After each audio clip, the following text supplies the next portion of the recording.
पार्वती मैया का प्रश्न है, गौर करेंगे। मैं जाना तुम्हार गुणशीला, आ कहूँ सुनहु अब रघुपति लीला। कथा जो सकल लोक हितकारी, आ सोई पूछन चहे शैल कुमारी। पार्वती मैया कहीं कि नाथ आज हमें कथा बताने का प्रयास करें आप। शंकर जी पूछे कि बोलो कथा सुनाए कहां से। पार्वती मैया कहली अब ने एगो सुबहा हमरे मन में बा, कहीं कि ना कहीं। शंकर जी कहले दिल खोल के कहो। अब मेहरारू के बात मर्द ना सुनी तो सुनी के इतनी पर तो जेनाई सुनी बुझबो करी। गलती बोलता नहीं। रुपया कितनो मर्द कमा लोग मलिकई के कर चलता है पार्टी के कि है पार्टी के सब बुझाता। केहू के हिम्मत नहीं है कह दे वीरेंद्र बाबा हमारे घरे मर्दे के मलिकई बा। जहिया मर्दे के मलिकई आ जाई तहिया घर में मर्डर हो जाई। किसी युग में पुरुष का मलिकाना चला नहीं है, आप पता करिएगा। मैं शंकर जी की कथा बता रहा हूं, आप बड़ा गौर से कथा को समझने का प्रयास करना। औरत की वार्ता पर दशरथ जी राम जी को वनवास भेज दिए। औरत जौन कहली तौन भइल कि ना भइल। अब महिला की बात कौन नहीं मानेगा। शंकर जी कहले बोला तुम्हारी इच्छा का बा। पार्वती मैया कहली पहले नाराज मत होखी, निवेदन हमार बा। कहले बोलो। कहली पहला प्रश्न मेरा ये है कि अगर परमात्मा निर्गुण ब्रह्म है, एक बात गौर करेंगे आप, अगर निराकार आप होंगे, निर्गुण को मानने वाले आप भी सुनिएगा, जय गुरुदेव के चेला हैं तो आप भी सुनिएगा, ओम शांति वाले बैठे हैं आप भी सुनिएगा, राधे राधे वाले अगर हों आप भी सुनिएगा, शिव चर्चा वाले अगर बैठे हैं तो आप भी सुनिएगा, और राम कथा तो वीरेंद्र बाबा विस्तार से बताने ही जा रहे। तारीफ जा बरिया रे। पार्वती मैया का प्रश्न है कि परमात्मा अगर निर्गुण ब्रह्म है तो सगुण होने की क्या आवश्यकता है। भगवान सगुण क्यों बनते हैं? किसी का बेटा बनने की क्या जरूरत है? किसी का भाई क्यों बनते हैं? निराकार ब्रह्म अगर हैं, बाबा लिखे हैं कि बीनु पग चलहि सुनहि बीनु काना। भगवान का पैर नहीं है, कान नहीं है, हाथ नहीं है, सब कुछ कर रहे हैं, तो इनको बालक बनने की क्या जरूरत है? किसी का बेटा क्यों बनते हैं? शंकर जी कहले अबही तू वही में झुराइल बड़ू। आज हमारा समझ में आ गल कि अबही सुबह बा। आज सुबह का समाधान तो भगवान भोलेनाथ करते हैं। शंकर जी ने कहा देवी गौर से सुनना, जल निराकार है। बायो पढ़ाने वाले मास्टर गौर करेंगे और पढ़ने वाले छात्र भी गौर करेंगे। जल निराकार है, जल का कोई अपना आकार नहीं है। जल में चाहे जैसा रंग डाल दो वैसा कलर बन जाएगा। जल का कोई अपना रंग नहीं है। जल में काला रंग डालें, पीला डालें, हरा डालें, हो जाएगा नहीं हो जाएगा। और जल में अगर दूध डाल दो तो सफेद। जल का कोई अपना रंग नहीं है, जल निराकार है। निर्गुण ब्रह्म को मानने वाले लोग गौर करेंगे। पहले जल निराकार है और कटोरी साकार है, जो ने कटोरी में सब्जी या दाल चावल हमने का खाई जाला। जल निराकार है और कटोरी साकार है। जल को अगर पकड़ना चाहो तो जल कोई पकड़ नहीं पाएगा। शंकर जी ने कहा देवी गौर से सुनना, जल निराकार है और कटोरी साकार है। कटोरी में जल रख करके आप बताओ फ्रिज में रख दें, उसमें कुछ मिलाना नहीं है, केवल टेम्परेचर देना है। तो टेम्परेचर देने पर जल क्या बन जाएगा? नहीं बोलोगे? फ्रिज में पानी कचोरी में धो दो तो का बनी? बर्फ। अच्छा तो पानी पकड़ल चाह जा तो पकड़ाई, अब बर्फ ना धराई, वो ना धराई, ना धराई हो। अब बुढ़िया तो है तर हिलावतिया। अरे गजब का बड़ा लोग होता है, ना धराई। बुझल कर का बाबा बोलता नहीं है तर न कर। अच्छा तो बर्फ पकड़ लिया जाएगा कि नहीं? बर्फ को पकड़ा जा सकता है और जल को पकड़ा नहीं जा सकता है। भगवान शंकर जी ने कहा कि देवी पार्वती गौर करना। पार्वती मैया कही कि भगवान निर्गुण ब्रह्म से सगुण क्यों होते हैं? भगवान शंकर जी ने कहा देवी पार्वती अगर उपासना उपासक जो भक्त बनता है और जिस रूप में भगवान खुश होते हैं, वो भक्त कहता है कि मेरा बेटा बनकर के आप आइए। मनु शत्रुपा ने तपस्या किया तो भगवान को किस रूप में मांगा?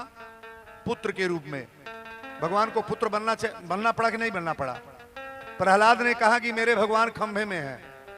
भगवान खंभे से आए कि नहीं आए? जिस रूप में भक्त मांगता है भगवान प्रकट होते हैं। भगवान जन्म नहीं लेते, अवतार लेते हैं, प्रकट होते हैं। भय प्रकट कृपाला दीन दयाला कौशल्या हितकारी, परमात्मा प्रकट होते हैं। शंकर जी ने कहा देवी भक्त का भाव समझ करके भगवान अवतार लेते हैं। अगर सरस विचार है, सरल विचार है, भक्त की गरिमा यही है कि मेरे भगवान के सिवा दूसरा कोई नहीं, जिस रूप में भक्त मांगेगा भगवान खड़े हैं। पार्वती मैया कली तब बात हमरा समझ में आ गई, लेकिन ये आगे कथा रूरा बताई कि राम जी के जन्म कब भइल, विश्वामित्र बाबा मांग के कब ले गई, धनुष राम जी कब तुरले, राम जी के विवाह कब भइल, वनवास राम जी के कब भइल, सीता के रावण चुरा के कब ले गई, राम जी रावण के मार के सीता के लेके अयोध्या में राजगद्दी पर कब बैठले। ये पूरी कथा कौन सुनाने जा रहे हैं? हमारे भोलेनाथ। जब ये बात सुन ले तो शंकर जी गदगद हो गई। अच्छा एक बात बताइए, कोनो बढ़िया से बढ़िया पिक्चर आ जा और वो पिक्चर रौरा 6 महीना देखे पड़े तो देख ले, देखो 2 महीना में जीव अगुता जाई। कितनो हिटलर गाना आ जा तो 2 महीना 4 महीना छूनो, ओकरे बाद मन हट जाई। लेकिन आप बताओ, त्रेता की कथा है और वीरेंद्र बाबा ये कलयुग में कह रहे हैं, ये कथा से कभी मन हटता है? सही बोलो ना, हटेगा मन? और दिन प्रतिदिन कथा नया होती है कि पुरान? ये नया लग रही कि पुरान? एकदम नई।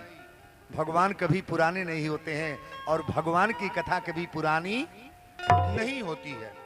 शंकर जी तुरंते धन्यवाद दहले, कहले धन्य धन्य गिरिराज कुमारी,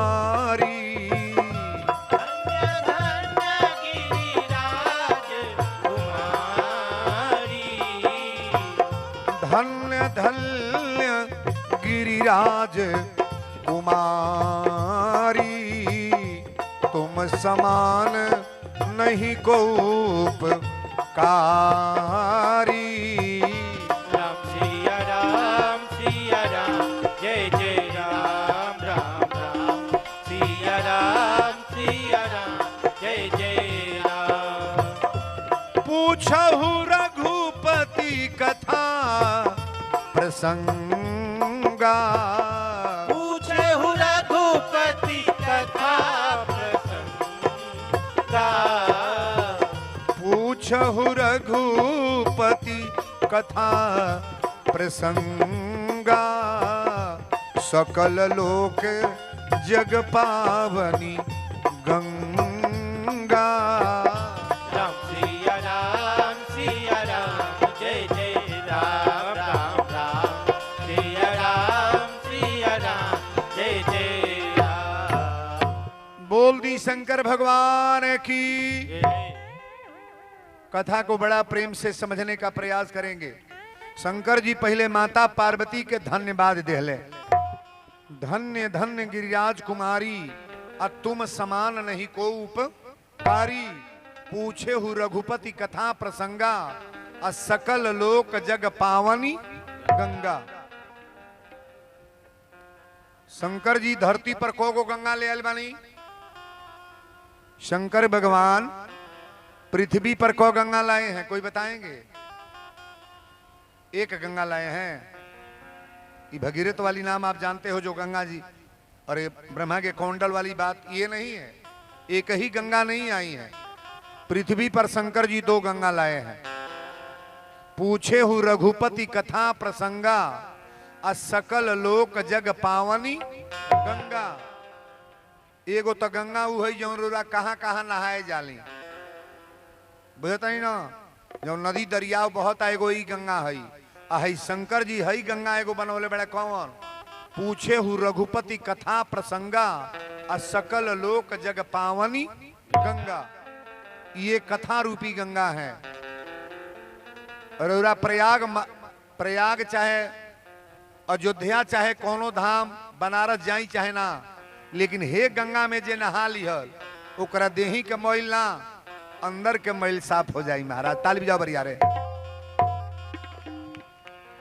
ये शंकर जी की बनाई गंगा जो है ना, इस गंगा से क्या नहीं होगा, सब पवित्र होता है।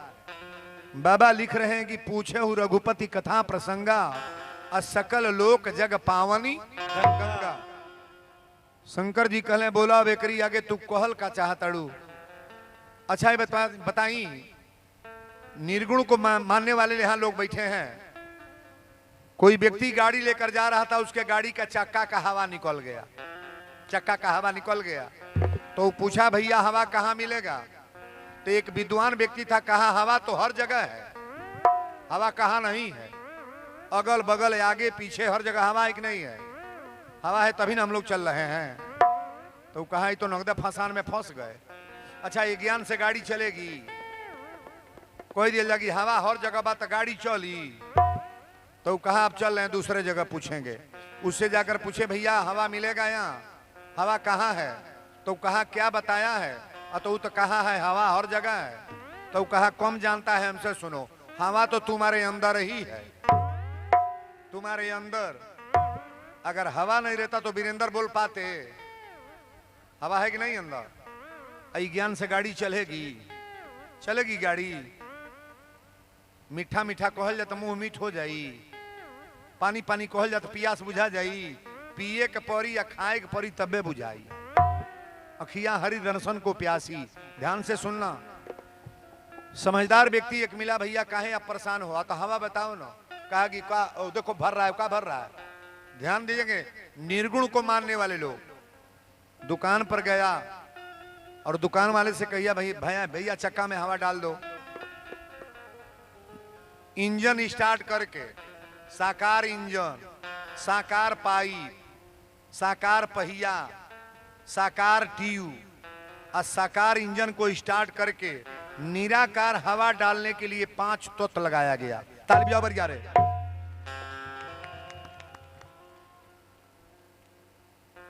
बिना सगुण का निर्गुण का कोई मतलब है? नहीं बोलोगे? बिना सगुण का निर्गुण का कोई मतलब। अच्छा तो यहाँ आप लोग बगीचे में आते हैं और केवल माता जी का मंदिर न रहे तो इतना भाव से आप आओगे? आओगे? क्या है? तो मैया का मंदिर है, दर्शन करना है। अरे महाराज तृप्ति तो हम लोग का तब होता है भगवान को देखने के बाद दिल अपने आप बोध हो जाता है महाराज। हम लोग दर्शन करने कहाँ कहाँ जाते हैं? बाबा धाम जाते हैं, विंध्याचल जाते हैं, मथुरा जाते हैं, अयोध्या जाते हैं, और गोरखनाथ जाते हैं। अगर ये सब मिले ना मूर्ति और मंदिर में मूर्ति कोई ना दिखाई दे तो हम लोग जाएंगे? मकराने का पत्थल देखने जाएंगे? सनमाइका देखने जाएंगे? अखियां हरि दर्शन को प्यासी। तब जाके बोध हुआ। यानी 4 गो साकार मिलाने के बाद एक निराकार को डाला गया। साकार आगे है कि नहीं है? नहीं है। सगुण को मानने का प्रयास करो। निराकार को मानने वाले लोगों से मैंने कहा है कि सगुण ब्रह्म को मानने का प्रयास करो कि परमात्मा सगुण है और भगवान हरि व्यापक सर्वत्र समाना। परमात्मा कहाँ नहीं है जी? आप जहां बुलाओ वहीं भगवान है। बोलो सच्चे दरबार की जय। शंकर जी कहले बोला तो के कथा कहां से बताई? पार्वती मैया कली आज भगवान के जन्म महोत्सव पहले बताई कि नारायण का अवतार कब हुआ। भगवान का अवतार का कई कारण है, कई कारण। 1-2 कारण मैं संक्षेप में बता रहा हूं। लड़का के बोला ना केकर लड़का बा? सभे रिकॉर्डिंग को बोले अभी ये खींची हैं, बैठा ना। अब हेते पर से थमाओ तो तब तक नगदे जाके बनी। बच्चों को क्या कहल जा? मोबाइल ऐसा चीज है ना, तो मोबाइल से मरने जीने की आदत बन गई है। जो बहुत मोबाइल के दीवाना बा, रातों दिन मोबाइल चलावा था, 1 मिनट बिना मोबाइल के ना। 5 दिन होकर मोबाइल छोड़ लो, 5 दिन मोबाइल हटा दो, मर जाएगा कि नहीं मर जाएगा? नहीं मरेगा, नहीं मरेगा।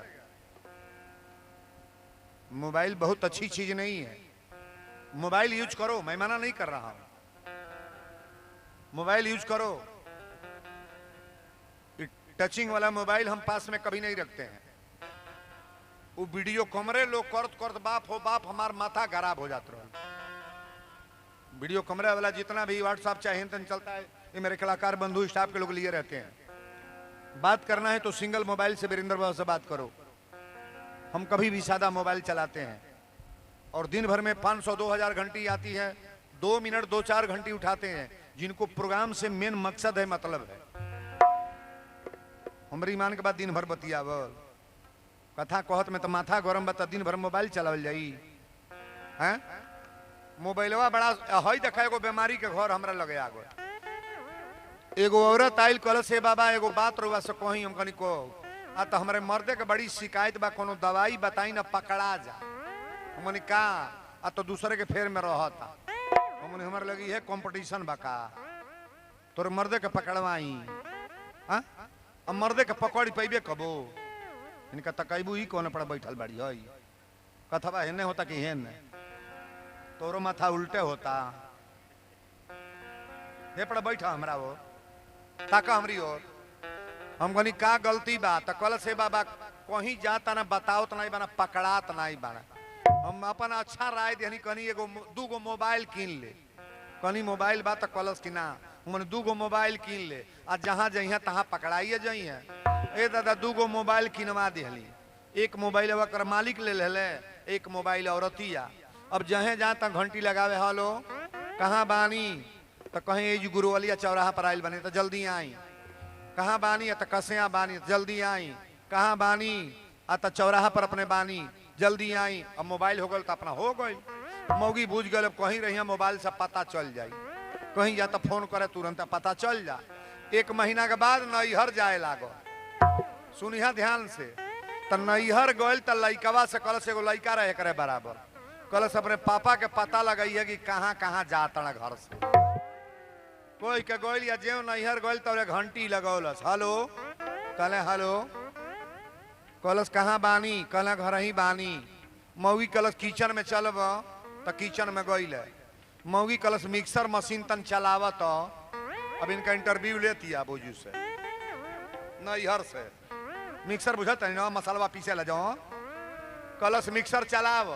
हाँ तो मिक्सर दबले हना के चल, बुझ गल बाणे मल छऊ घर ही। फिर 2 घंटा में फोन कलस, हेलो कहाँ बानी, कहले घर ही बानी। कलस मिक्सर मशीन दाबत, फिर दबले। दिन भर में 20 बेर मिक्सर चलवाओ। मोबाइल हो गल बाप पते बा, मर्दा बुझ गल हमार परीक्षा मिक्सरवे पर बा। मिक्सर के स्विच निकाल के आ लपेट के आ मिक्सर लेके मोटरसाइकिल लेके फरार। फोन कले सी, हेलो कहले हेलो कहाँ बानी, घर ही बानी। पहुंचल बा कसिया, कलस मिक्सर दबाव त का दबाव बा, केहू के दुकानी में ले जाकर खोस दो, बटन दाबी दो,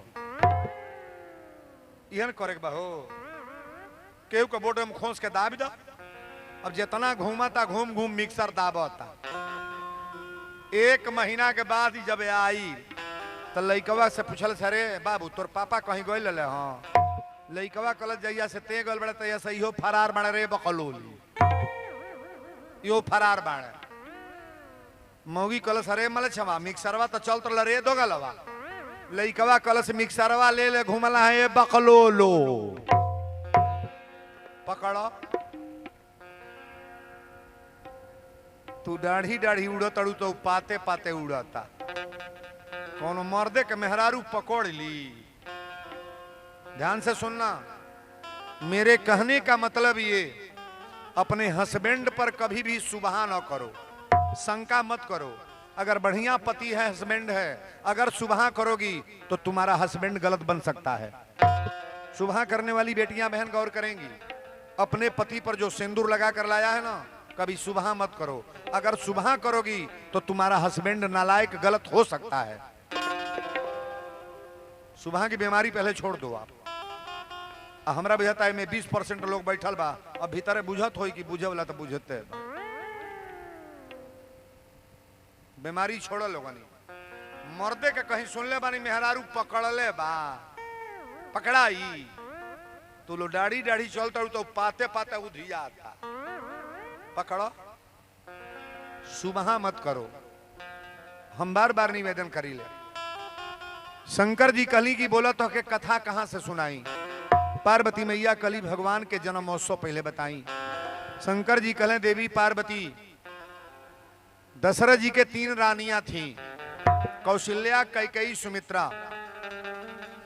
और भगवान के अवतार का 2-3 कारण अगर बताना शुरू करेंगे तो 2-3 दिन की कथा है। नारद मोह 1 दिन का प्रवचन मेरा हो जाता है। नारद मोह ये वृंदा वाली कथा है, जो भगवान विष्णु भगवान छल करके वृंदा के साथ, जैसे इंद्र जा करके गौतम की नारी अहिल्या के साथ ऐसा कर्म किए थे, हमारे विष्णु भगवान जी भी ऐसा काम किए महाराज। वृंदा ने श्राप दिया कि जाकर पत्थर बन जाओ। शालिग्राम जो भगवान बने हैं ना, ये वृंदा का श्राप है। कितना हो बड़ा मंदिर बन जाए, लेकिन पहले चरणोदय तो हम लोग शालिग्राम का लेते हैं महाराज। किसी मंदिर पर जाओगे शालिग्राम जरूर होंगे। ये वृंदा का श्राप था। कई कारण हैं, जो कारण सब बताना शुरू करेंगे तो 2-3 दिन की कथा हो जाएगी, लेकिन संक्षेप में आपको बता दें, ये वृंदा का श्राप के कारण, वृंदा के पति का नाम जालंधर था। जालंधर के सती नारी के वजह से, पतिव्रता नारी थी, सती नारी थी, चरित्रवान नारी थी, इतना तपोबल इसके में था कि इसके तप बल से जालंधर को कोई मारने वाला पैदा नहीं था, कोई वध नहीं कर पाता था। अरे यहां तक शंकर जी प्राप्त हो गए थे महाराज। आप मानस को पढ़ना, सारी व्यवस्था बोलते चलेंगे तब तो कथा लंबी हो जाएगी। ये 10-11 दिन का प्रवचन मेरा हो जाएगा, लेकिन अभी तीसरे दिन की कथा है, ध्यान से सुनो। जालंधर को मारने का एक ही उपाय था कि वृंदा के साथ कोई ऐसा कार्य किया जाए जो जालंधर की ये जो ताकत है ये भंग हो जाए। विष्णु भगवान को ऐसा कार्य करना पड़ा और ये श्राप लगा, यही जालंधर रावण बना। प्रताप भानु की कथा आप सभी लोग जानते हैं, बीच में सब कथा नहीं बोलेंगे। नारद जी श्राप दिए थे भगवान को। कब? बंदर का रूप बनाकर विश्वमोहिनी के स्वयंवर में जब गए थे। आपन रूप देहु प्रभु मोही, नारद ने कहा अपना चेहरा दीजिए। भगवान अपना चेहरा नहीं दे करके बंदर का चेहरा दे दिए। अब बंदर का चेहरा देने के बाद समाज में गए, नारद की उतना अपमान हुआ, सब लोग देख करके हंस रहे थे महाराज। शंकर के 2 गण थे, उनको भी श्राप दिया गया कि जाकर के तुम राक्षस बन जाओ। ये नारद का श्राप था। और नारद श्राप देने के बाद भगवान ठाकुर जी को भी श्राप दे दिए। श्राप देने के बाद आगे थोड़ा सा एक छंद हम बता दें। बाद में जब भगवान अपना माया हटाए तो नारद को महसूस हो गया मैंने तो बहुत गलती कर दिया। नारद भगवान से क्षमा मांगने लगे। भगवान विष्णु भगवान बोले कि नारद, जितना तुम ये कार्य किए हो तुम्हारा पाप रहित हो सकता है। का जाहु जपहु शंकर सतनामा, होई हई हृदय तुरत विश्र रामा, जा पर कृपा न करही पुरारी, सो न पावे मुनि भक्ति हमारी। अगर अपने पाप से रहित होना चाहते हो, कष्ट दूर करना चाहते हो, तो जाकर के भगवान का तपस्या करो। क्योंकि शंकर भगवान मना किए थे कि अपनी बड़ाई जाकर के विष्णु भगवान से मत कहना। अच्छा बताइए, बड़ाई के पात्र हो जाएं और जाकर के घूम घूम के कहें हमारा व्यास गद्दी है, यहां से जो बोल रहे हैं सो बोल रहे हैं, सबसे कहें कि मैं कथावाचक हूं, मैं कथावाचक हूं, प्रवचन करता हूं, इसमें बड़ा आनंद है। जेहि जानत जेहि जेत जनाई, आज जानत तुम ही होई। एक बार कथा कहने में कई करोड़ लोग जान जाते हैं। अच्छे आदमी का परिचय नहीं बताना पड़ता है, अच्छे आदमी का परिचय नहीं बताना पड़ता है। लोग समाज में जान जाते हैं कि फला बड़े आदमी हैं, फला अच्छे आदमी है इस इलाके में। नाम दुइए गो तो चलता, एगो बदमाशन के, एगो बड़े आदमी के। तब बदमाशे के नाम कितना दिन चली, जब ले जिया था तबले, ओकर बाद मिटा जाई। अब बढ़िया आदमी के कई पीढ़ी चलेगा महाराज। हम ये कथा बता रहे हैं। भगवान को अवतार लेना पड़ा कब? थोड़ा संक्षेप में इस बात को रखें, जब रखेंगे लंबा तो कथा तो लंबा हो जाएगी। इसलिए 5 दिन की कथा है, आज तीसरा दिन है और 2 दिन शेष और कथा है कल परसों। अब आइए आगे कथा में। शंकर जी कहें देवी पार्वती, अयोध्या एक जगह है, पश्चिम से पूर्व पड़े सरजू मैया बही है। और वहीं के रहने वाले चक्रवर्ती नरेश दशरथ जी महाराज हैं। दशरथ जी की 3 रानियां हैं। दशरथ जी के कोगो औरत बाड़ी, कोगो 3 गो। कहली तो दशरथ जी की यहाँ आखिर कैसे भगवान का अवतार हुआ? अवतार भी हुआ तो चौथेपन में, बुढ़ौती में। बच्चा पैदा होना चाहिए जवानी में। लड़का के चिंता होता तो जवानी में कि बुढ़ौती में। अबे पतो ही आवे 5 वर्ष बच्चा ना होके तो हल्ला हो जाएगी ना हो जाएगी। लेकिन पतो ही के लेकिन बा कि भगवान के, सही बोलिएगा, भगवान को मनाओ ना। भगवान को जहिया 15 वर्ष पर बच्चा भइल बा, 12 वर्ष पर बच्चा भइल बा, 20-20 वर्ष पर बच्चा हुआ है, मैं अपना जो रिसर्च और जो बताता हूं ना, उस नियम का पालन करके देखना कि परिवार में ठाकुर जी की कृपा अगर कटी नहीं होगी तो तुम्हारे परिवार में बच्चा होगा। मैं केवल पूजा बताऊंगा, परिवार में क्या करना। थोड़ा ताली बजाओ मरिया रे। दशरथो जी के जब राम जी भइल बने तो बिना पूजा के ना, पूजा में शक्ति है कि नहीं है? पूजा से क्या नहीं हो सकता है? बच्चा हो सकता है, मकान बन सकता है, शरीर का चोला बदलेगा तो बढ़िया परिवार में जाओगे। अगर शक्ति आपके अंदर है तो सुंदर कार्य तो महाराज कभी भी होगा। बोलो सच्चे दरबार की। शंकर जी कहले देवी एक बेर सुबेरे सुबेरे दशरथ जी गईली। आज जब गईली तो अपना महल से जब निकले लगली तो कौशल्या हंस के बात कैली। कली स्वामी हम लोग जैसे कौन हैं? आप कितना इज्जत हम लोग का करते हैं। 3-3 रानियां हैं। इतनी पर कोनो मर्द 2 गो मेहरारू राख ले तो पीटा पीटी होई कि नहीं? रोज ना होई, नहीं होई। एक बहियाऊ पकड़ी, एक बहियाऊ धक उखाड़ दिया गुलो। आधा बार वो पकड़ी, आधा वो नोच दी है। सो नहीं बुझाता? ये 2 गो कैले बा उससे पूछिए उनका कौन दशा होता।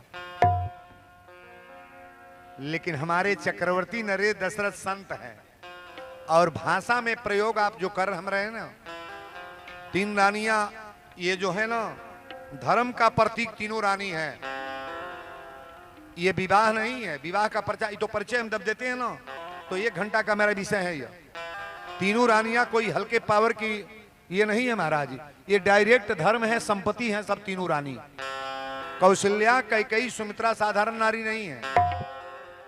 दशरथ जी शाम के बेरा जब अइले तो कौशल्या बैठ के वही गेटे पर रोवत रहली। दशरथ जी जब रोवल देखले तो कहे रानी तू रोवत कहे बेरू? कौशल्या कली स्वामी रोला के हमरा एक कारण बा, रौरीनाई रहला के बाद एक घर में दीपक के जलाई, रौरीनाई रहला के बाद एक घर में चिराग जलावे वाला के बा। 3 जने हमनी के बानी, एगो रौरा बानी, 4 जनी। एक घर में आज ले हमरा औलाद ना भइले। भगवान की कृपा है। यह दशरथ जी अपनी जीवन में कबो चिंता ना कैले रहले, लेकिन ये मानस की बाल कांड की पहली चौपाई चिंता का कारण तुलसी बाबा लिख रहे हैं।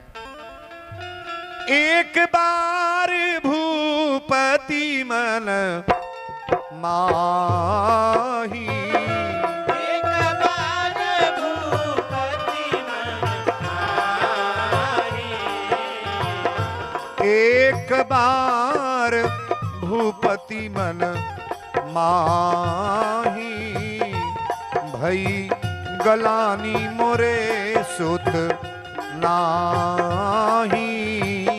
राम सिया राम, जय जय राम राम राम, सिया राम, जय जय राम। गुरु गृह गया वो तुरत मही पाला, गुरु गृह गया वो तुरत वही पाला, गुरु गृह गए वो तुरत मही पाला, चरण लागी करो विनय विशाला।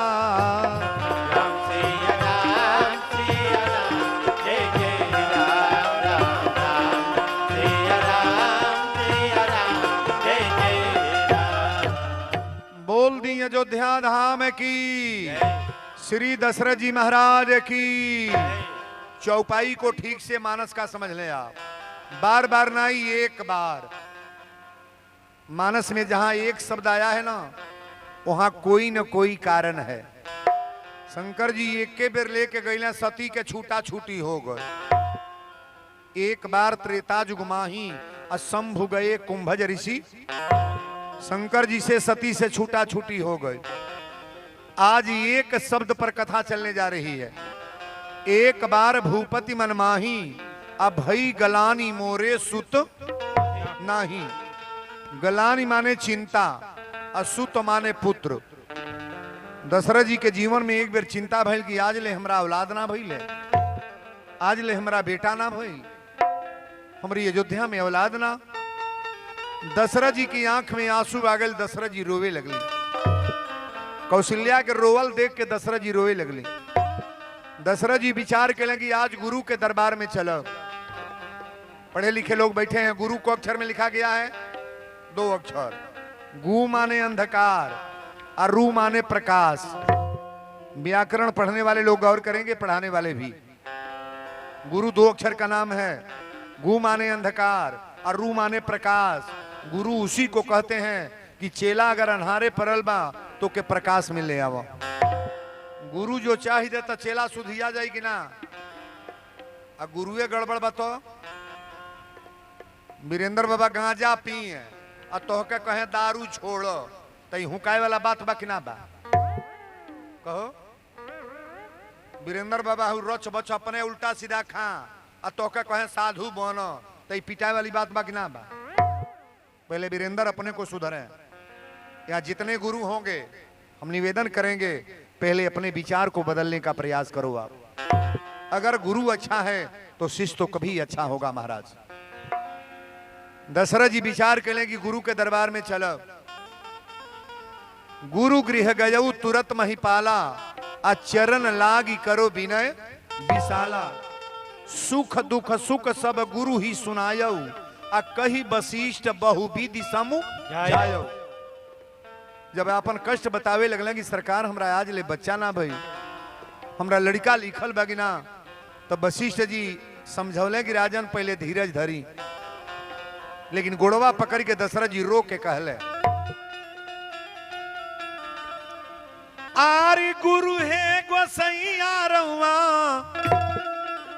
परिले हम पैया, रहुआ जनते बानी, ए रहुआ जनते बानी, रघुकुल के संग रो कहानी, रहुआ जनते बानी, रघुकुल के संग रो कहानी, रहुआ जनते बानी, रघुकुल के संग रो कहानी, रहुआ जनते बानी।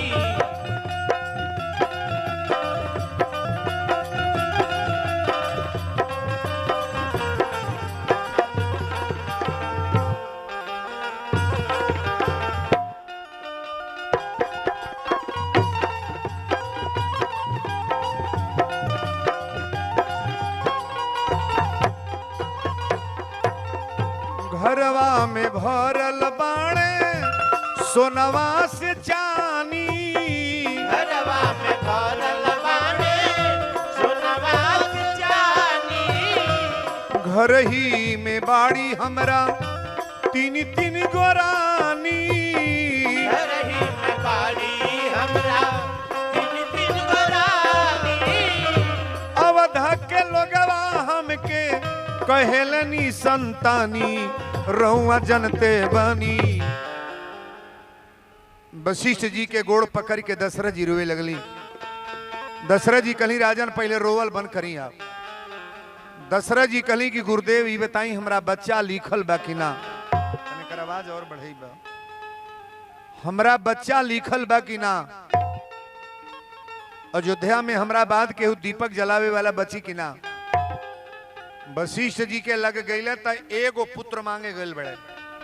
दशरथ जी को मांगे गल बनी, लड़का को मांगे गल बनी एगो, आ गुरु जी को देवे जाता है को। महाराज हे जगह से ना मिली तो कहीं मिले वाला बा। दुनिया में घूमल कर, गुरु का दरबार बड़ा ऊंचा स्थान है, माता का स्थान, पिता का स्थान, गुरु का स्थान और परमात्मा का स्थान चारों बराबर है। भगवान को तो किसी ने देखा नहीं है, लेकिन जौन माई पैदा कैले बा के देखल गज्जा तक नहीं हमके पैदा कैले बा। असली भगवान तो माई बा कि ना? कहो माई के तो जौन जौन दशा होता आप का कही हम। नारी के खाना और साड़ी 1000 बा, अजे 9 महीना ढोलो के लुगरी मुहाल बा। मेहरी के कहले पर माई के मारे खातिर बेटा लाठी लेके तैयार बा। आ कलजुग के बाबू लोग के ध्यान धर माई हो कि ये जुग के बेटा लोग के यह व्यवहार बा। हमें सबके घरे बेटा बाड़े के तने माई हमें बैठल बड़ी है, लेकिन के बोला हो बोला इसको में कितने महतारी बाड़ी बेटा जब जब कमाए जाता कबो फोन से माई से नहीं बतियावता, आ कुछ लइयो आवता त माई के लगे ना धरी। माई भीतरे बुझतिया। अच्छा बताई आत्मा जौन माई के दर्द होता दुखता तो के परी कि ना परी? ना परी? नहीं परी। जौन महतारी बेटा के सामने रोवतिया, बेटा लोग सुन ले, जीवन भर आपको रोना होगा। मैं बोल रहा हूं, अगर घर में माता पिता रो रहे हैं और बेटा गुलछर्रा उड़ा रहा है जिस तरह चाहता है, उस परिवार में कभी बरकत नहीं होगा। औरत को जो घर में मारने पीटने वाले मर्द लोग हैं, कभी अपनी औरत को मारने का प्रयास न करो, गाली देने का प्रयास न करो। महिलाओं को जो व्यक्ति गाली देता है, उल्टा बोलता है, अपना नरक का भागी बनेगा महाराज, और उसके परिवार में कभी बरकत नहीं होगी। नमक रोटी है सावधानी से खाओ ना, प्रेम से खाकर प्रेम से बोलो, औरत हरदम खुश रहो। औते भर में घर में बजर डाल दो। एक खल के नानी में केहू के मालिक बना बुझे वाला तो बुझते बा कि बाबा रउरा कहब का हुआ कथवा बा हो बड़ी लीला बा। और रउरे पाँच के तनी नीमने रहे के चाहिए। हमरा बलेश्वर यादव जी बिरहा में गौले कि माता वही मरी जाई जो नान्हे दूध छुड़ावे, अब पिता वही मरी जाई जो विद्या नाई पढ़ावे, बेटा वही मरी जाई जो बाप के नाम गवावे, अब बेटी वही मर जाई जो कुल में दाग लगावे, बैल वही मर जाई जो ज्योति के नाई हंगावे, अब भैंस वही मर जाई जो दूहत टांग उठावे, बोलत नाम उसुकाई मरे मुंह टूअर नारी। आखिर लाइन सुनी हो, बोलत नाम मुसुकाई मरे मुंह टूअर नारी। माली कैला खेते में से कार क के दोपहर भइल बा, उ कहतना कहाँ बाड़ू एक लोटा पानी ले आइबू, घामे में लाल भइल बाड़े, आ उ खटिया पर बैठल बा, कहते तोरा नॉन लाई लौकता का? मर्दे कर्जा गदगद हो गइल न। वीरेंद्र बाबा ई कहले ऐसा मेहरारू फर परो ना रह, बिना मेहरारू कर। मर्दे के आवत भर में जौन मेहरारू मार मुस्किया के न दौड़। अरे बाप रे बाप, दोपहर भइल पल चली चली दतुअर कली चली पिठिया मल के नहवा दी, मुंहवा लाल हो गेल दादा। तो मर्द कही हाँ तो जानले बा, पहले में हर हर खर खर का कहीं। हम प्रेम से बोलने में क्या लगता है जी, आदर से बोलो ना। हमार बतिया गलत नहीं होता। अगर हंस करके बात करोगी, मुस्कुरा करके बात करोगी, तो घर में कभी संकट नहीं आएगा। लक्ष्मी का कृपा होता है जिस घर में हम लोग हंसी खुशी रहे। और जौन घर में लात दांत कटा कट बाजे अलो रोजी, कबो ना रही बरकत। दशरथ जी कहले कि सरकार हमरा ई बताई रउरा पुत्र लिखल बड़े कि ना? वशिष्ठ जी कहले राजन चिंता मत करी, हम आशीर्वाद देता नहीं। धरहु धीरी होई हनी सूत चारी, धरहु धीर होई हनी सूत चारी, धरहु धीर होई हनी सूत चारी, त्रिभुवन विदित भगत भव हारी।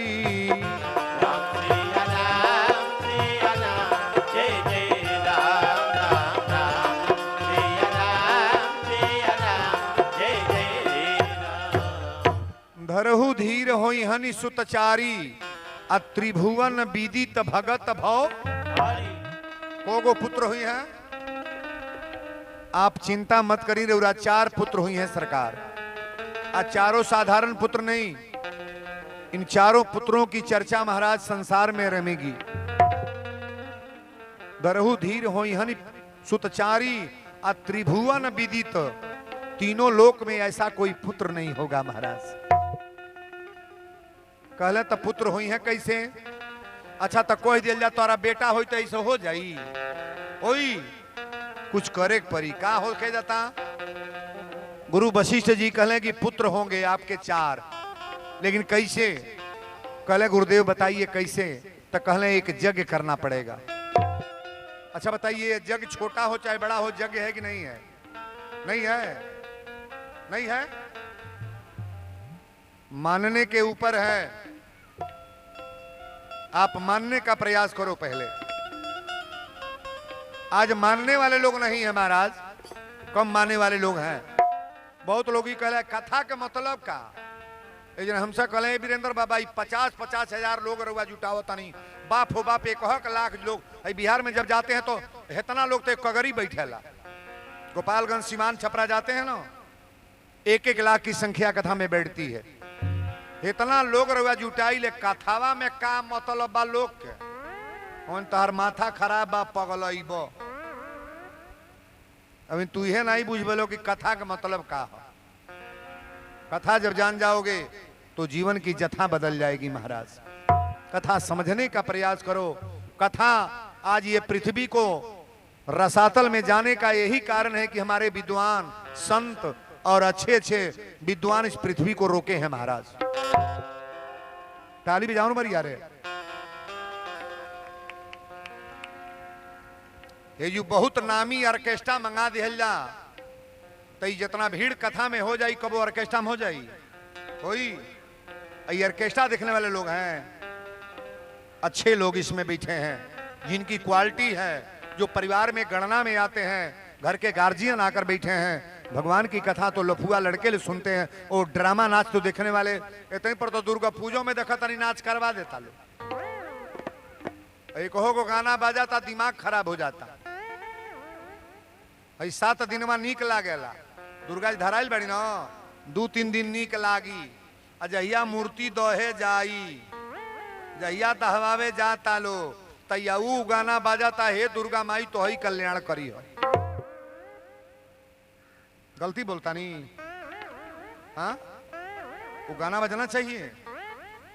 अश्लील गाना बजा करके नाच करोगे, माता जी बर्दाश्त करेंगी? पूजा का नियम पहले जान लो, नियम से कार्य करोगे आपका फायदा होगा। 9 दिन माता समझ करके गोड़ लाग रहे हो, पूजन करा रहे हो, माई का खोइछा भरा रहे हो, और ओकरा साथे गाना वो अश्लील बजा करके अबीर फेंक कूदा तड़ जा 3 पोरसा। कजन होला कि नहीं होला? हमारे यहाँ तक खूब होने होत, नहीं नहीं होत होई, लइकवा निमन हमें। जवन लइका अपनी माई के गोड़ नहीं लगाता तो दुर्गा जी के कमेटी के अध्यक्ष बनाता। माई के गोड़ नहीं लगी है, माई के गोड़ लगी है तो कही ना बाबू निम्ने रह, जियत रह, हमरो अर्दू आए लगे जियत रह। दुर्गा माई की मूर्ति बोलती है, बोलती है माटी की मूर्ति। माई बोली कि ना बोली? यहाँ जितने बहुएं बैठी हैं, हमारे कथा का पहले सार समझ लो मैं क्या बोलना चाहता हूँ। जौन पतोही अपने सासू के गोड़ लाग के दुर्गा जी के मंदिर पर जाई, दुर्गा की मूर्ति के लग जाई, तो जौन व्रत भूखी पूजा करी तब फल मिली। अगर सासू के गोड़ ना लागत या और दुर्गा जी के गोड़ लागत या, तो मैं बोल रहा हूं कोई आशीर्वाद आपको प्राप्त नहीं होगा। ताली बजाओ बढ़िया रे।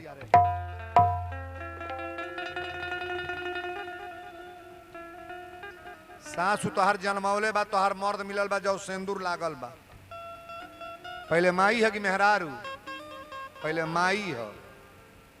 चलता इतना मत चलाओ कि सब बर्बाद हो जाए, बचा करके रहो कायदे से। हमार कथा लोग सुने ढेर नहीं आवेला, हाई असली बतिया जान लो।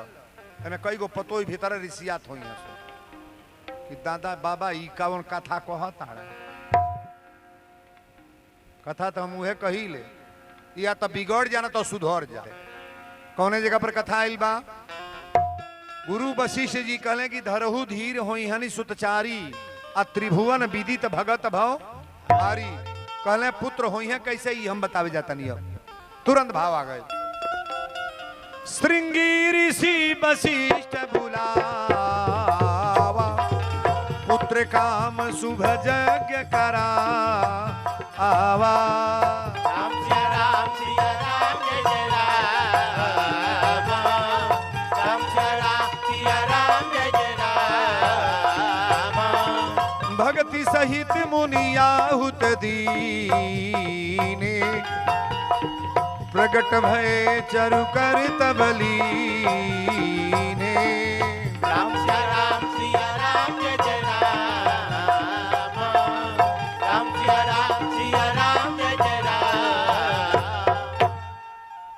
श्रृंगी ऋषि वशिष्ठ बुलावा अब पुत्र काम शुभ यज्ञ करावा भक्ति सहित मुनि आहुत दीना। अग्निदेव महाराज के जब आहुति दिहल गई तो अग्निदेव महाराज हव्य के प्रसाद लेके प्रकट भइले। हव्य माने खीर, खीर बुझता नहीं ना, खीर के प्रसाद लेके अग्निदेव महाराज प्रकट भइले। ध्यान से सुनिएगा कथा को। यह प्रसाद आज वशिष्ठ जी द्वारा, जो वशिष्ठ कछु हृदय विचारा, ये अग्निदेव महाराज बोल रहे हैं, श्रृंगी ऋषि द्वारा प्राप्त हो रहा है जो प्रसाद। जो वशिष्ठ श्रृंगी ऋषि बाबा कह रहे हैं, जो वशिष्ठ कछु हृदय विचारा अब पूरन काम भय सिद्ध तुम्हारा। यह विबाट देव निपजाई अजथा जोग्य जही भाग्य बनाई। ये प्रसाद ले जाकर के तीनों रानियों को बांट देना। कथा में जे आयल बा सुन ले, कथा में न आई ठीक बा, लेकिन आई तो बिना प्रसाद लेले घरे न जाए। प्रसाद छोड़ के जे जाला बहुत नुकसान होता है, अपना बहुत ज्यादा नुकसान हो जाता है। प्रसाद का तिरस्कार मत करो। दशरथ जी ये प्रसाद लेके गए कौन? श्रृंगी ऋषि द्वारा जो प्रसाद बा, प्रसाद लेके गए तब तीनों रानी के बुलौले। दशरथ जी के को रानी बाड़ी?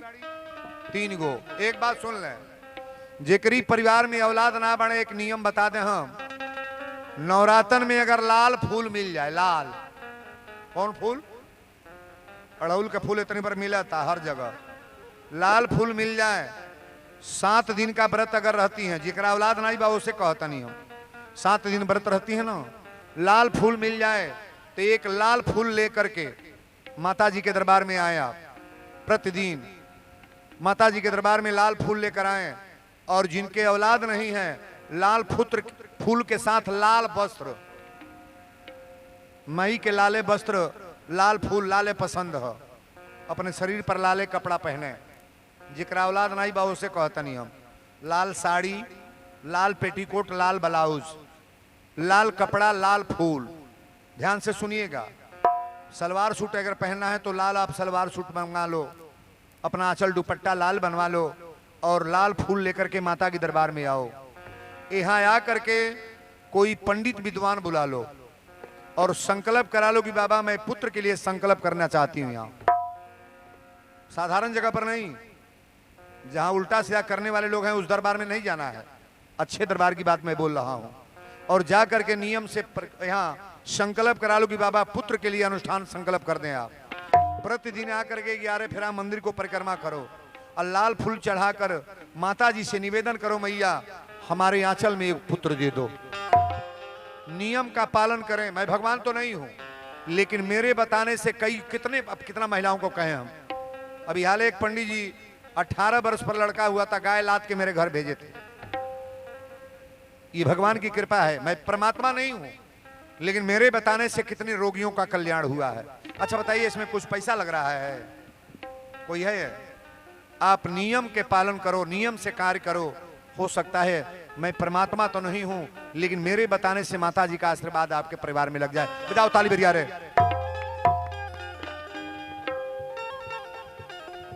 जिन बच्चियों को पढ़ने में मन नहीं लगता है, लड़कियों को, लड़कों को, बच्चों को पढ़ने में मन नहीं लगता है, आप तुलसी का पत्ता हरा मिल जाए लेकर के आए। ये नवरातन है, नवरातन के बाद कभी भी आप कर सकते हो। और किसी दरबार में जाकर के भगवान वैदिक को बुलाकर, ब्राह्मण बुला करके संकल्प करा के और नियम से उन बच्चों से परिक्रमा कराओ। आप शिक्षा में दिमाग आ जाएगा महाराज। जिक्र घरे पुरान से पुरान बीमारी बा रोग, रोगी आदमी को गड़ी के गोला ले लो, गड़ी का गोला, एक गड़ी का गोला 7 दिन परिक्रमा हो सकता है। किसी मठ पर जाए कहीं परिक्रमा में, ब्राह्मण वैदिक बुलाकर संकल्प करके कि महाराज रोग के लिए मैं परिक्रमा करना चाहता हूं, संकल्प करा के नियम से आप 7 दिन 9 दिन परिक्रमा करें, देखिए आपके शरीर का बीमारी दूर होता है कि नहीं। ताली बजाओ बढ़िया रे। पूजा तो आप लोग करते हैं, लेकिन डुप्लीकेट पूजा हो जाता है। अब केहू जाई तो 2 अगरबत्ती बारी, या केहू जाई तो कही आज 2 नारियल चौल तनी फोड़ो। नारियल पर दुर्गा जी खुश बड़ी, आज दुर्गा जी नारियल खाए लगत के नारियल चढ़ाई। कहो नारियल फोराता, एक टुकड़ा फेंका गल हो, अब बड़का टुकड़ा बड़का काली माई चबाता लो कचर कचर। मान देता लोग हनुमान जी बेटा के नौकरी लाग जाए, एगो लड्डू हनुमान जी के फेंकाई और डिब्बा के लड्डू बड़का हनुमान कचरता लो। मना जाता कराही चढ़ाई, हे भगवती कराही चढ़ाए, इतना आटा सनाइल बा, निमन निमन पूरी छान के धराता, ओकर पापा खइया चाचा खइया, आ जरलहिया टिकरी हेते त छान के अल्लाह पसी पोत के धरा गल, हो कुकुर खा घरलस। देविये देवता बुर्बक बड़े, माई बुर्बक बड़ी हो तो लोग का कर तड़ू बुर्बक बड़ी, जो यहाँ कर रहा है मालूम नहीं है, आप न जानते हो, लेकिन परमात्मा और माता जी तो डायरेक्ट जान नहीं महाराज। बजाओ ताली बेरिया रे।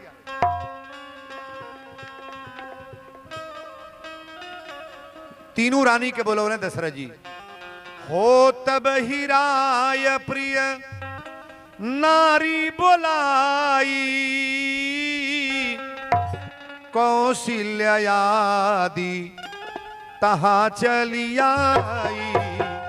राम सिया राम सिया राम, जय जय राम राम राम, सिया राम, जय जय राम। अर्ध भाग्य कौशल्या दीन्हा, उभय भाग्य कर आधे कीन्हा।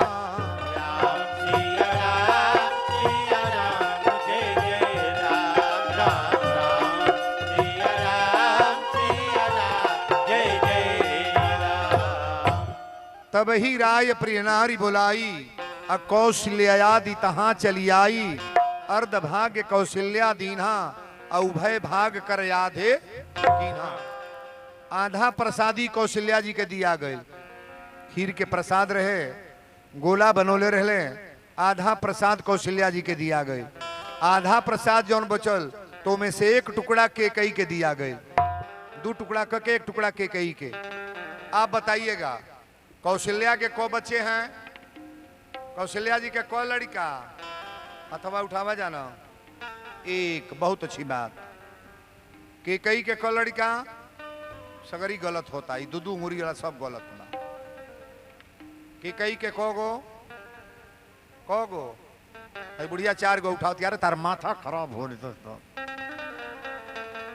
केकई के को बच्चे हैं, 1 कौशल्या जी के पुत्र का नाम राम, केकई के पुत्र का नाम भरत, और 2 पुत्र किनके हैं, महारानी सुमित्रा जी के। दशरथ जी 2 रानी के बांट दिले, 1 टुकड़ा प्रसाद लेके हाथ पर सोचत रहे, ये अपने आप 2 टुकड़ा हो गए। दशरथ जी कौशल्या कैकई से अनुमति लेके तो 2 टुकड़ा प्रसाद के दिले महारानी सुमित्रा के। सुमित्रा जी कली दीदी तो लोग 1-1 टुकड़ा पोले बेड़ू, तोहरा तो 1 पुत्र हुई हैं, अगर हमरा 2 गो हुई हैं तो 1 पुत्र के तोहरी पुत्र के सहायता में लगा दे, 1 पुत्र के तोहरी पुत्र के। राम के सहायता में के भेजले बड़ी, लक्ष्मण के, और भरत की सहायता में श्री शत्रुघ्न महाराज। श्री शत्रुघ्न महाराज ये 2 गो पुत्र महारानी सुमित्रा जी के हैं।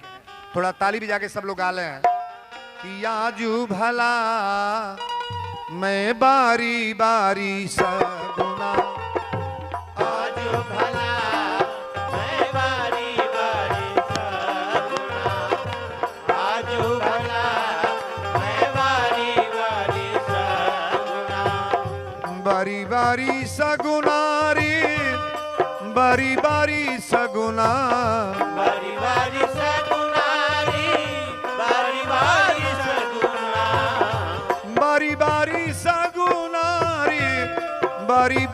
सगुना आजू भला मैं बारी बारी सगुना। आजू भला मैं बारी बारी सगुना, आजू भला मैं बारी बारी सगुना। गाई के गोबर गंगवटिया माटी, गाय के गोबर गंगवतिया माटी, गाय के गोबर गंगवतिया माटी। अरे रची रची चौका पुराए मैं बारी बारी सगुना आजू भला आजू भला मैं बारी बारी सगुना, आजू भला मैं बारी बारी सगुना। बोल दिए जो ध्यान धाम की, यज्ञ भगवान की। ए बाबू तीनों रानी प्रसाद पौली। हेलो, तीनों रानी प्रसाद। अब देखिए प्रसाद का कमाल। जा दीनते प्रभु गर्भ आए आ तीनों लोक सुख संपत छाए। ये या भगवान गर्भ अवस्था में एली तो तीनों लोग, कोनो लोक में केहू गरीब ना रह गल, सब लोग एकदम गदगद। अच्छा, भगवान का कथा हो, भगवान का कीर्तन हो और भगवान का यज्ञ हो तो हम लोग गदगद हैं कि नहीं है? हे कथा से केकरा केकरा आनंद बात नहीं हाथ उठाए। नहीं कथा के दुश्मन को गोल आई बुढ़िया के तन समझाइबू हो, उठाओ ताली बजा बर यार। भगवान के कीर्तन कथा में आनंद नहीं होगे आखिर होना कहाँ है? ये उन्हीं की कथा है, ये शरीर उन्हीं की है। हे भगवान की दी शरीर है ये है। बोलो सच्चे दरबार की कथा ये जगह पर आइल बा। जा दीनते प्रभु गर्भ आए तीनों लोक सुख संपत छाए, नवमी तिथि मधुमास पुनीता। भगवान के अवतार कौने तिथि में भइल? नवमी तिथि रहे, शुक्ल पक्ष रहे, न ज्यादा धूप रहे न ज्यादा गर्मी, शीतल मंद हवा रहे। और जब भगवान के जहिया जन्म अवतार होके के बा ना, सारा देवता लोग जो पहुंचल बड़े। भगवान के जन्म भइल बा तो शंकरो जी गइल बड़े। शंकर भगवान भी गए हैं दर्शन करने ना, बड़ा गौर से सुनिएगा। कौशल्या अपनी महल में यही तरह बैठल बड़ी चुपचाप, आ एक बैग कमरा में चमत्कार भइल। आ चमत्कार भइल तो 4 गो हाथ लेके भगवान प्रकट भइले। ताली बजा के बरिया रहे। आ सौंसे शरीर। कौशल्या ने जब देखा तो कही, हे प्रभु आपको मैं बालक के रूप में मांगी थी कि ये पिता बन के आए हैं कि पुत्र? भगवान कहले हम तो पीते बन के आए हैं, खड़े शरीर है। कौशल्या कहली नहीं ऐसा नहीं होगा, पहले 2 गो हाथ कम करी। भगवान 2 हाथ कम कर लिए। कहली कि पहले हेतत लड़का नहीं पैदा होले, लड़का छोट होले। कहले कौन कार्य करी? तो माता जी ने कहा कि ये शिशु लीला अति प्रिय। शिशु माने बालक। अरे बालक बनकर के गोद में आइए ना। तो भगवान छोटहन बालक बन के कोरा में हिले। और जब कोरा में हिले तो लगल हंसे बोले बतियावे गड़गड़ गड़गड़। कौशल्या कली हो गड़बड़ बा, लड़का पैदा होले तो पहले चिल्ला चिल्ला रोवेल। रोई कहले यही खतराइल बनी रोई हम। कहली रोअब कि ना? तो सुनी बचन सुजाना रोदन खाना। भगवान रोने लगे। आज जब रोने की आवाज आई तो दासी दौड़ल बा। आज जाके कहलस महाराज बधाई हो। दशरथ जी कहले कौन बधाई? दासी ने कहा महाराज महारानी कौशल्या जी के महल में एक पुत्र का जन्म हुआ है। दशरथ जी सुनने तक कलेजा गदगद हो गए। दूसरी दासी दौड़ल बा, महाराज बधाई हो। दशरथ जी कहले तोर कौन बधाई बा? तो महारानी कैकेयी के महल में एक पुत्र का जन्म हुआ है। तीसरी दासी दौड़ल बा, महाराज बधाई हो। दशरथ जी कहले कि तुम्हारी बधाई क्या है? दासी ने कहा महाराज महारानी सुमित्रा जी के महल में 2 पुत्रों का जन्म हुआ है। कौन हो गई? दशरथ जी जब सुन ले, देखिए ये रामायण की चौपाई है लेकिन सोहर का तर्ज है। ये तर्ज जो मैं गा रहा हूं ये सोहर है और ये मानस की चौपाई है।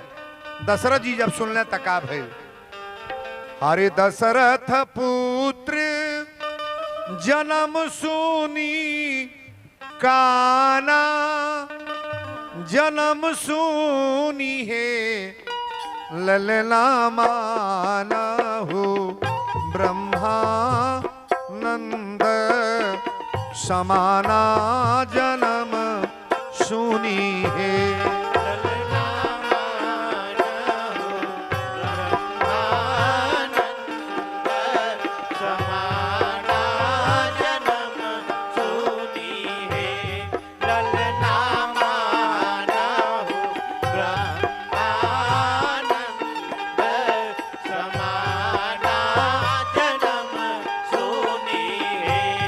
जाकर नाम सुनत शुभ होई, सुनत शुभ ये ललना मोरे गृह आवा प्रभु सोई जन्म सुनी है।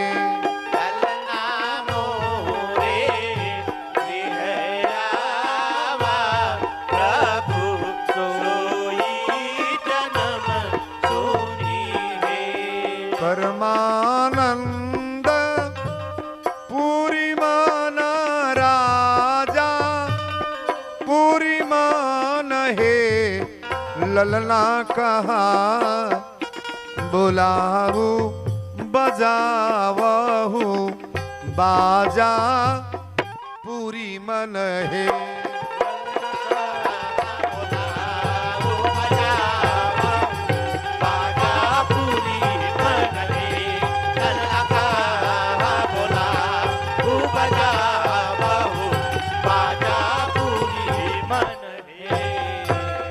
बधाई हो। अरे उरा पाँच घर जब होला पैदा लड़का न तहे तरगा वाला, अरे कौने माँ से बाबा मोर बियाह कैले, कौने माँ से गवन दिहले हैराउर तर्ज ह, ए सखिया कौने माँ से सुता लीरे ओ सारा आवा बदनिया हमारी भारी भैली हो, ए साखी तन बन कर बोलो बन कर नच भाई भाई बुझाता अस्पताल में सब मरीज निकाल जाता है हो दादा, यही तो सोहर का वाला अब है तना पर तकाव तो लोगन जैसे बुझाता अस्पताल में से कोनो मरीज निकला है बा।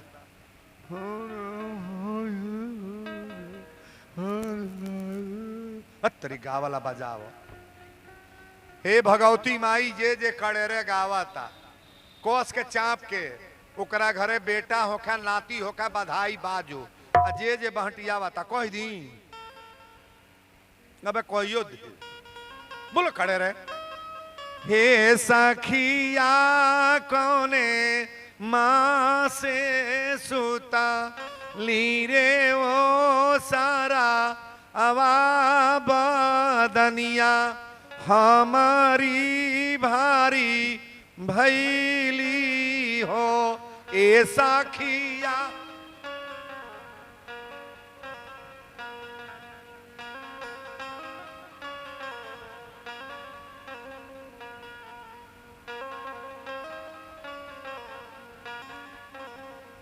वही में हिलता कपार हो दादा। चलो ठीक बा। अच्छा बताइए कि तनी पर माटी कोड़ाता तब वो नाच होता, कोनो बेटी के बियाह बेटा के बियाह मटकोड़े में नाच होता, और बजाओ तन सो लकड़िया से परछावन होता तब वो नाच होता, हर जगह ही नाचे होता। अब भगवान के जन्म भइल बाते में नाच होई कि ना होई? तन दो चार जना नाचे वाला खड़ा हो जा, जेकरा इच्छा बा तन नाचो भगवान के जन्मोत्सव में खड़ा हो जाइए, बढ़िया से हो जाओ। अरे बारे ललना हो, अरे दुलारे ललना आंगन में खेल बारे ललना, आंगन में खेल बारे ललना, आंगन में खेल